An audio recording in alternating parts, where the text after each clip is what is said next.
ABVP নামক দুষ্কৃতী তারা স্কুলের পাঠরত এবং বহিরাগত কিছু দুষ্কৃতী আছে, তারা স্কুলের মধ্যে ঢুকে মানে হুমকি হুজ্জুতি আমাদেরকে দেওয়া শুরু করে দিয়েছে।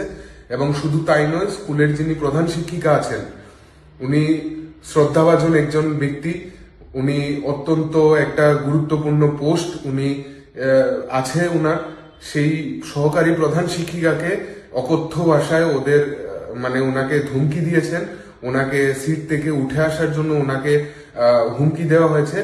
এই ঘটনাগুলো এবিভিপি চালিয়েছে এসএফআই যখন ডেপুটেশন দিতে গিয়েছে ঠিক সেই সময়। এই ঘটনাগুলোর আমরা এসএফআই সদর বিভাগীয় কমিটির তীব্র প্রতিবাদ জানাচ্ছি, নিন্দা জানাচ্ছি।